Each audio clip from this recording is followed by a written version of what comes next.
Sabi niya no, sa Psalms chapter 143 verse 10, sabi niya no, teach me to do your will, for you are my God. May your good spirit lead me on the level ground. Hallelujah, no? Kaya tayo manalangin. Yes, Lord God, salamat Panginoon o God sa dako na ito, Panginoon o God. Lord, salamat Panginoon na binigyan mo ako ng privilege, Panginoon o God, to speak us, Panginoon o God, kung ano man yung pinaparating mo sa amin, Panginoon, kung ano man yung kalooban mo para sa aming buhay, Panginoon o God. Lord, turuan mo kami, Panginoon. I know, Father God, na hindi kami umaayon sa iyong kalooban, Panginoon, bagkos, Lord, na ipahayag mo sa amin, Lord, kung paano kami sumunod sa iyong kalooban, Lord God. Lord, salamat, Panginoon, sa binaba mo ngayon, Panginoon, na salita, Panginoon, God. Lord, i-guide mo ako, Lord, turuan mo ako, Panginoon, kung paano ito, Lord God, na ma-spread yung salita mo, Panginoon, God. Nawa, hindi ako kagalingan, Panginoon, bagkos yung kalakasan mo, yung pangunawa mo sa akin, Panginoon, ay nandun, Panginoon, God. Lord, thank you, Lord God, na ikaw ang manguna sa aking buhay, Panginoon. Lord, we entrust you in everything na ikaw ang manguna sa aking buhay. Sa pangalan ni Jesus, amen at amen. Hallelujah. Kaya mga kapatinos, ito yung magandang balita na ibinigay sa atin ng ating Panginoon. Kasi alam natin, no, mga kapatid, na sa kanyang mga kalooban ng ating Panginoon, hindi natin no, na tayo ang yung nauna, yung will natin, yung kalooban ng Diyos, yung kalooban sa ating sarili mismo, yung nauna, pinangunahan natin ang ating Panginoon. Bago sinabi ni David dito sa atin iparamdam sa atin na meron tayong Diyos na mabuti. Meron tayong Diyos na nagbibigay sa atin kung ano yung ibibigay sa atin ng kalooban para sa ating buhay. Amen. Kaya nga sabi dito no, sa Psalm chapter 143 verse 10, turuan niyo akong sundin ang inyong kalooban. Dahil kayo ang aking Diyos. Patnubayan sana ako ng inyong butihing espiritu sa landas na walang kapahamakan. Amen. Kaya alam natin no, kung meron tayong ninanais, kung meron man tayong gustong gawin, kung tayo ang nasusunod, minsan nandun tayo sa kapahamakan. Amen. Amen? Kaya nga mga kapatid, no, ibinigay sa atin ng ating Panginoon na gusto niyang landas na ating tatahakin. Yung kalooban ng ating Panginoon. Kaya nga mga kapatid, no, one thing is to know God's will, and other is to live according to His will that you to know for your life. Na alam natin no, na ang Panginoon, siya yung magbibigay ng kalooban para sa atin. Ano ba dapat natin gawin? Mga kapatid. Kaya mga kapatid, na ilang-alang natin sa ating sarili na meron tayong Diyos. No? Na huwag natin isipin, ako na. Kasi ako namang yung nakakaalam sa buhay ko. Kung saan ako tutungo. No, meron ganon. Pero huwag natin kalimutan na meron tayong Diyos na makapangyarihan sa lahat. Na kayang gawin niya para sa atin.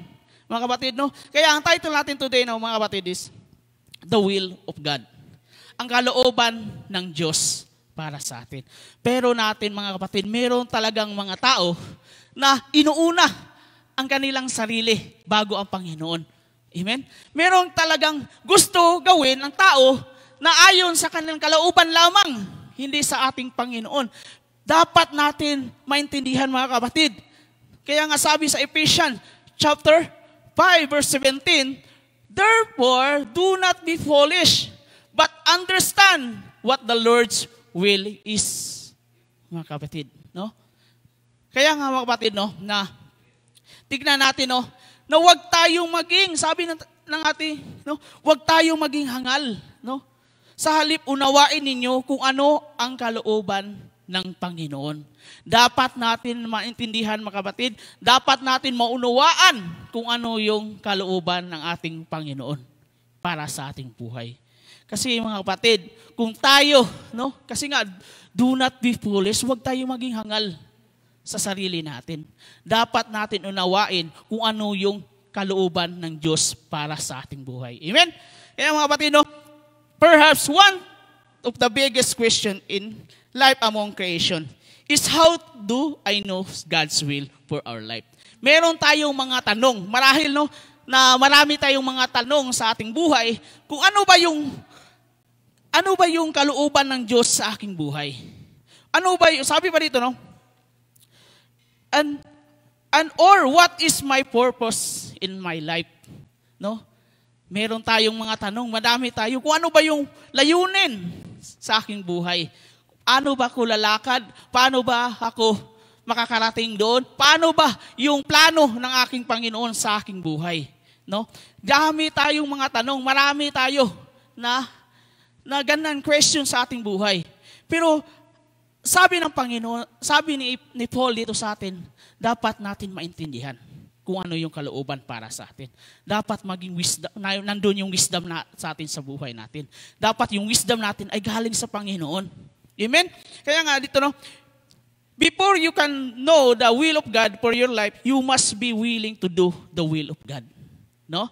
Mga kapatid, bago natin malaman ang kalooban ng Diyos para sa iyong buhay, dapat na handa kang gawin ang kalooban ng Diyos. No? Sinasabi dito, no, na kung tayo, paano natin malaman ang kalooban ng Diyos, gawin mo yung pinapagawa sa iyo ng ating Panginoon.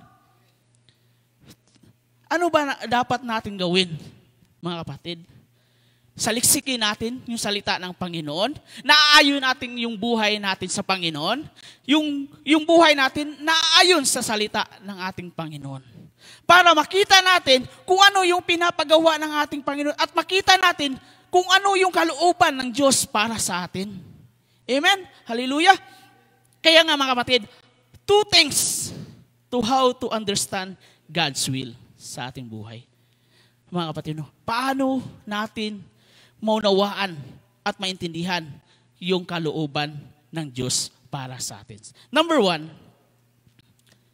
the perfect will. No? Mga kapatid, no, ano ba itong perfectong kalooban ng ating Panginoon para sa atin? No? The perfect will, itong perfectong kalooban ng ating Panginoon ay living according to His purpose. Mga kapatid, ito po mga kapatid, ang perfectong kalooban ng ating Diyos ay mamuhay tayo ayon sa Kanyang layunin. Mga kapatid. Amen? Kaya mga kapatid, no, maintindihan natin na dapat tayo mamuhay sa Kanyang mga layunin. Amen? God's perfect will, yung talagang, kapag talagang you allow the sovereignty of God to just go and intervene into your life without any compromise or compromission, mga kapatid.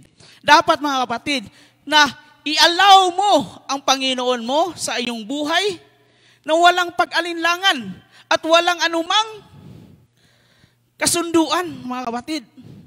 No? Kasi nga, ang perpektong kalooban ng Diyos, kung ibibigay sa iyo, ibibigay niya talaga. Amen? Kasi minsan kasi, Lord, gagawin ko to, Lord. Lord, mananangin ako araw-araw, mabigay mo lang ito, Panginoon. Hindi ganun dapat, mga kapatid. Walang kasunduan, mga kapatid, no? Kasi, kung inaalaw mo si Lord sa buhay mo, na siya ang yung pinakadakilang Panginoon sa buhay mo, huwag mong bigyan ng kasunduan ang ating Panginoon. Hayaan mo siya gumalaw sa buhay mo. Hayaan mo siya na magbigay ng layunin para sa iyong buhay. Amen? The perfect will of God is God's divine plan for your life. Amen? Ang perpektong kalooban ng Diyos ay ito yung Diyos na banal na plano sa iyong buhay. Amen? Ganun po ang Panginoon sa atin. Kung ano yung plano ng Panginoon sa atin, dapat mamuhay tayo ayon sa Kanyang mga layunin. Amen? Sabi nga dito, no, sa Isaiah chapter 46 verse 10, says in IB version, no, I make known the end from the beginning. From unsigned times, what is still to come. I say, my purpose will stand, and I will do all that I please. Please, no? Mga kapatid, na alam ng Diyos, no? Na sa simula pa lang, na alam na ang iyong pangyayari. Alam na niyo yung buhay mo kung ano yung daratnan mo. Alam na ng Diyos, kasi nga sabi nga sa isang salita ng ating Panginoon, nandun ka pa lang sa tiyan ng nanay mo, alam na kung ano yung plano niya para sa iyo. No? Alam niya kung ano yung ibibigay sa iyo ng plano ng ating Panginoon. Ganon po ang perfect na plano ng ating Panginoon sa atin. Dapat natin maintindihan ito, mga kapatid, no? Na ang aking mga hinahayag ay magaganap at gagawin ko lahat ng gusto kong gawin, no? Ganon ang ating Panginoon. Kung ano yung ginugusto ng ating Panginoon, ganon din yung ang ginugusto niya para sa iyo. Kaya mga kapatid, dapat natin maintindihan na itong purpose ng ating Panginoon, yung will ng ating Panginoon, perfecto ito. Walang labis, walang kulang. Mga kapatid, no? Kasi ang will ng ating Panginoon, yung kalooban ng Diyos sa atin, na hindi naman ito nagsisimba, hindi naman ito nag-aaten ng prayer meeting, no? Hindi naman ito nagbabasa ng devotion eh. Hindi ka ito bibigyan kung ano yung hiniling niya. Hindi po ganoon ang ating Panginoon. Ibibigay niya kahit sino ka man kasi nagaganap na ito.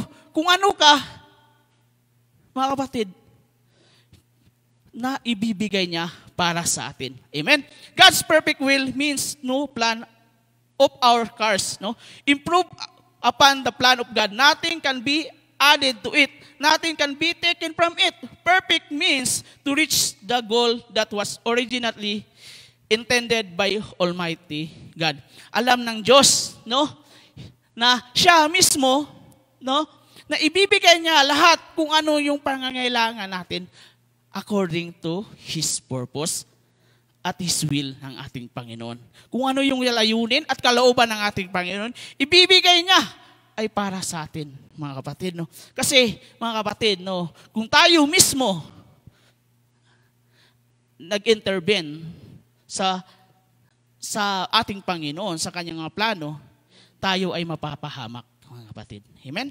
Kaya mga kapatid, dapat natin maintindihan, the perfect will of God, ito po yung buhay na gusto ng Diyos para sa atin.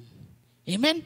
Kaya nga mga kapatid, sabi nga sa Jeremiah chapter 29:11, "For I know the plans I have for you, declares the Lord, plan to prosper you, not to harm you, plans to give you hope and future." Okay, ganun po mga kapatid. Hindi tayo bibigyan ng kasamaan ng ating Panginoon. Bibigyan tayo ng mabuting kinabukasan ng ating Panginoon. No? Kaya nga mga kapatid, sa ating buhay, dapat natin na ipinaparating sa atin ng Diyos na sundin natin yung layunin ng ating Panginoon. Kasi nandun yung perfect na time, na perfect will para ang Diyos sa ating buhay ay nandun na namamalagi, mga kapatid, no? Kaya nga, we should always read the Word of God, no? Para natin maintindihan natin kung ano yung will ng ating Panginoon. Huwag nating pangunahan ang ating Panginoon. Dapat magbasa-basa tayo. Kaya nga mga kapatid, no, sabi dito, no, kailangan natin magbasa palagi at manalangin. At understand the works of the Lord. At maintindihan natin yung mga gawa ng ating Panginoon sa ating buhay. That way, you will be able to wait patiently for His time. Dapat marunong din tayong maghintay sa tamang oras. Hindi tayo magmamadali, no? Kasi napapahamak tayo, tayo ay namamadali. Which will be God's perfect will, you will realize that if it is God's perfect will, even though challenge come. Kahit may mga dumadating man sa atin, hayaan natin na sila ay buha pa rito sa atin yung challenge natin sa ating buhay. Trials man, problema, hayaan natin kasi may purpose ang Panginoon, yung kalooban niya para sa atin. Amen? Kaya nga hayaan natin dumating ngayon kasi kailangan natin din magtiis-tiis din. Amen? Kasi nga, kailangan din natin maghintay.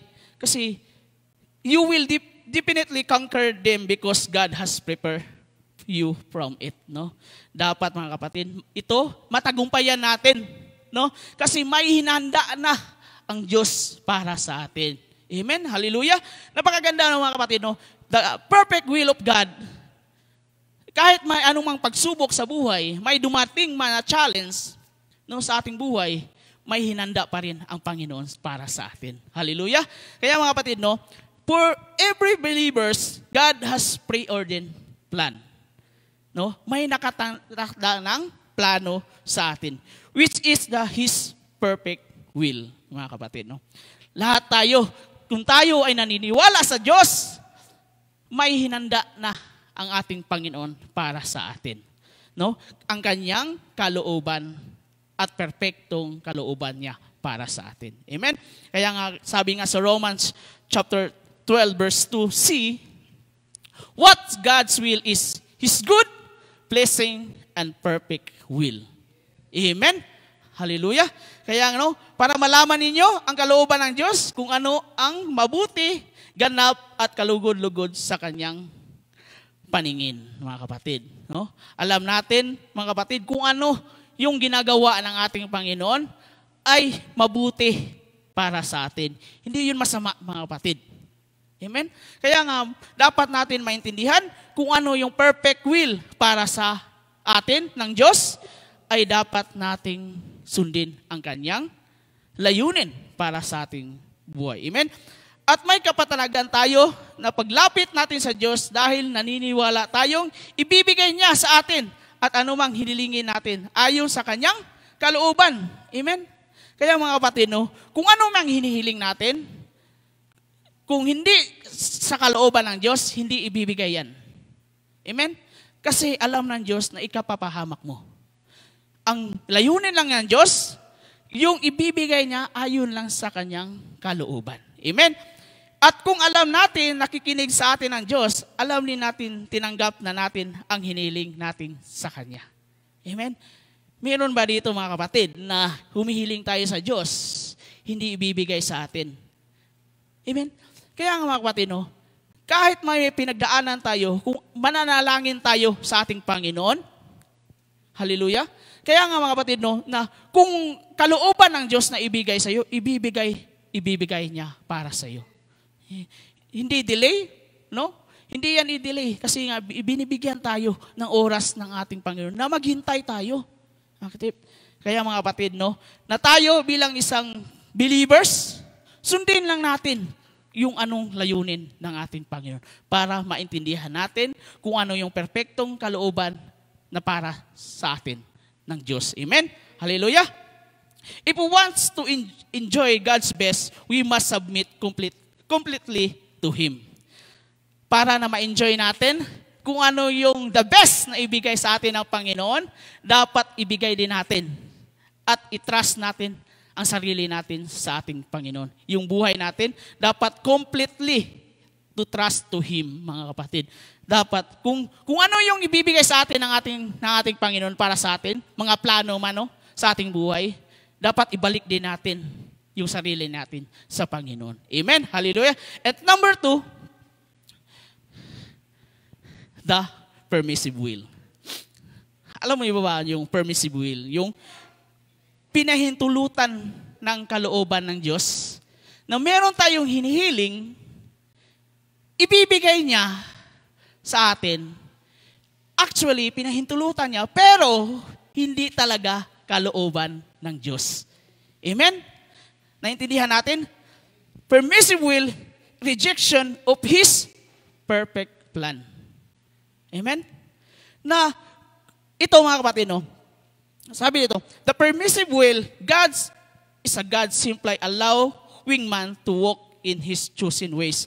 That in our contrary to perfect will of God. God respect the free will of His intelligent creation, has will informed chooses the make, but we must face the consequence of their action. No? Na alam natin mga kapatid, dapat natin respetuhin na ibibigay ng Panginoon sa atin. Kung yung anong hinihilingin mo, pinapahintulutan niya, pero dapat din natin tanggapin kung ano yung hinatnan para sa ating buhay. Amen? Hallelujah?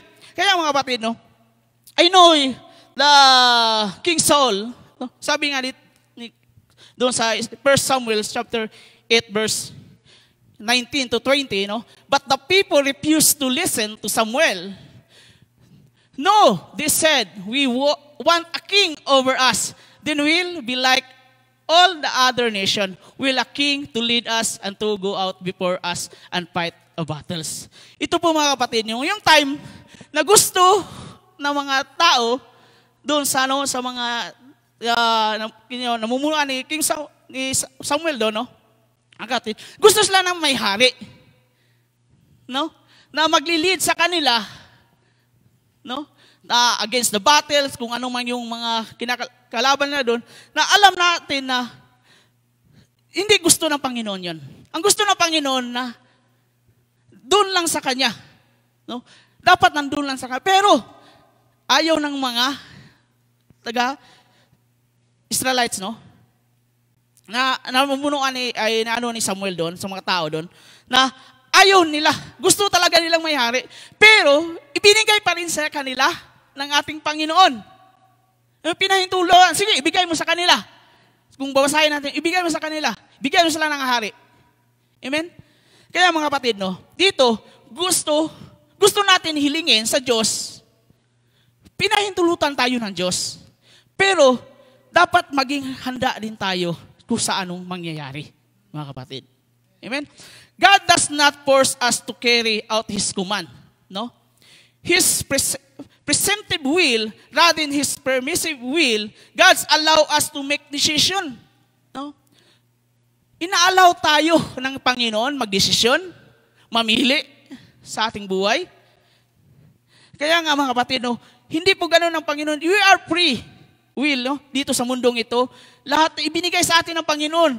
Nasa iyo na lang mga kapatid kung ano yung gusto mong gawin sa buhay mo, kung ano yung gusto na darating sa buhay mo, kung naayon ba sa kalooban ng Diyos o naayon sa sarili mo, na gusto mo lang. Pero ang Diyos natin, hindi po ganun mga kapatid. Lord, ito po, Lord God, ito yung gusto kong gawin. Pero ibibigay ng Panginoon. Pinahintulutan niya. Pero dapat natin mga kapatid, dapat natin maunawaan na mayroon din darating sa atin ng kapahamakan. Mga kapatid, no?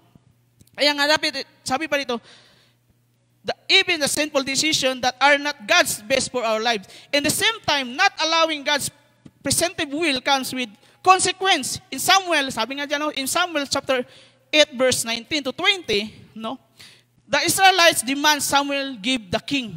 No? Ang mga Israelite gusto talaga na mag-demand. Bigyan mo kami ng hari. Paano kami lalaban kung wala kaming hari? Wala kaming susundin. Amen? Wala kaming i-obey na hari, you know? Kasi ang Panginoon, siya na mismo sana. Ang gusto ng Panginoon, siya lang lamang ang susundin. Pero ayaw ng mga tao eh. No? Gusto talaga nilang may hari talaga. Pinagbigyan sila ng Panginoon. Binigyan sila ng hari. Mga kapatid, no? Sabi pa dito, but the people refused to listen to Samuel. No.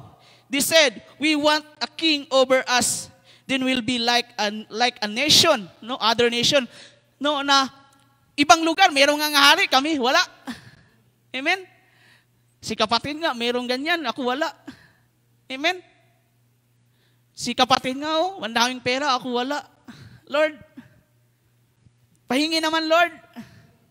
Amen. Meron talaga tayo mga gusto natin gawin. Meron tayong gusto na hinihiling sa Diyos, no? Na ayaw naman ang Diyos sa atin. Ayaw naman ang Diyos na ibigay sa iyo. Merong ganun eh. Then sabi dito, no? With a king to lead us and to go out before us and fight for battles. So God, His permissive will, allowed them to have they demanded, He gave them a king like the other nation. Nga. Ito yung mga kapatid, no? Na ibinigay niya dahil sa pagpahintulot ng ating Panginoon sa ilang kalooban, ibinigay ng ating Panginoon sa kanila yung king na yon, mga kapatid, no? Kaya mga kapatid, kailangan din natin na harapin yung consequence, mga kapatid. Kaya nga sabi ito, there are consequence when we go with permissive will. No? Dapat natin harapin kung ano yung kapahamakan na darating sa atin kung tayo ay sumusunod sa permissive will. Mga kapatid, no? Permissive will, when we say permissive will, of course, syempre, yung ginusto mo, but the same time, inalaw pa rin ng Panginoon na mangyari sa buhay mo. So it doesn't mean na talagang hindi talaga kalooban ng Panginoon. But syempre, dahil pinahintulutan ng ating Panginoon, it's your choice, it's your decision. Amen? Nasa iyo na, mamili ka o magdesisyon. Nasa iyo na mga kapatid, kasi nga, ito talaga ay hindi talaga kalooban ng ating Panginoon. Amen? Kaya mga kapatid, dapat natin maintindihan kung ano yung ibibigay sa atin ng Panginoon, yun ay kalooban ng Diyos, hindi sa atin. Kaya nga sa mga kapatid, kung sino ba yung sa mga single dyan, sa mga nagmamahal, sa mga gusto, na makatagpo ng pagmamahal, huwag mo sundin yung kalooban mo. Sundin mo ang yung kalooban ng Diyos. Baka masabuyan ka ng asin dyan. Amen? Amen? Kaya nga, huwag mong sundin yung nasa puso mo. Sundin mo yung kalooban ng Diyos, mga kapatid. Kaya nga, kapatid, kung meron man tayong ginugusto, huwag natin sundin ang ating sarili. Idaan muna natin, isurrender mo natin sa ating Panginoon, ibigay natin yung sarili. Kung ano yung ginugusto ng ating Panginoon, ibibigay naman niya eh. Hindi naman kuripot ang ating Panginoon eh. Amen? Kaya mga kapatid, kung tayo umaayon sa permissive will, harapin din natin yung consequence. Amen? Kaya nga, ipinapaalala sa atin ng ating Panginoon na merong perfect will at meron ding permissive will. No? Na kapatid. Sabi na, we experience God's permissive will every day. God's allowed to make decision. What we eat and how we spend time. When we work, whom we marry, or much more. No? God allow. Pinahintulutan niya mga kapatid kung paano tayo magdesisyon, kung paano tayo kumain, kung paano tayo maglaan ng oras sa ibang bagay, at paano tayo magtrabaho. Kung paano tayo, yung mga single, paano makahanap ng relationship, Amen? Kaya nga mga kapatid, inaalaw naman ng ating Panginoon, pinahintulutan, Pero kailangan din natin humarap sa consequence ng ating Panginoon. Amen? Hallelujah. Kaya nga sabi nga James chapter 4 verse 3, when you ask, you do not receive, because you ask with wrong motives, that you may spend what you get on your pleasure. Meron kasi mga kapatid, kung humihingi naman kayo, wala kayong matatanggap dahil humihingi kayo ng may masamang motibo para mapagbigyan ang sarili nyong kasiyahan. Amen? Meron ganun mga kapatid. Madami. Tayo. Walang simte dito, mga kapatid. Amen? Kasi nga, may mga wrong motives tayo na hinihiling sa Diyos. Amen? Na hindi naayon sa kanyang kalooban. Amen, mga kapatid? In God's permissive will, evil is allowed a certain amount of freedom. But the freedom is curtailed. For example, mga kapatid, alam nyo ba, inallow din ng ating Panginoon. Sino ba yan? Lolo ni Jeff. Lolo Job ni Jeff, Na alam natin, inallow niya si Satan sa buhay ni Job. Amen? Kung nababasa natin, mga kapatid, na inallow din ng ating Panginoon na mamuhay yung si Satan sa kanyang buhay ni Job, na sige, huwag mo lang patayin ang aking anak na si Job. Pinahintulutan niya, mga kapatid, na alam natin na, but God placed strict limits on how to far Satan could go. Mga kapatid, na sige, may limit, huwag mo lang patayin ang aking anak na si Job. At babalik pa rin siya sa akin. Ganun po mga kapatid. Mismo ang Diyos, inallow si Satan sa buhay ng bawat isa sa atin. Di ba, mga kapatid? Kaya nga, kung tayo ay inallow ng ating Panginoon itong will na ito, yung kalooban ng Diyos para sa atin, yung permissive will, dapat din tayo patatagin natin yung panampalataya din natin. Amen? Kaya mga kapatid, no, na I know na lahat naman tayo na may hinihiling sa Diyos, may pinapanalangin sa Diyos, pero hintayin natin yung oras na ibibigay niya para sa atin. Amen?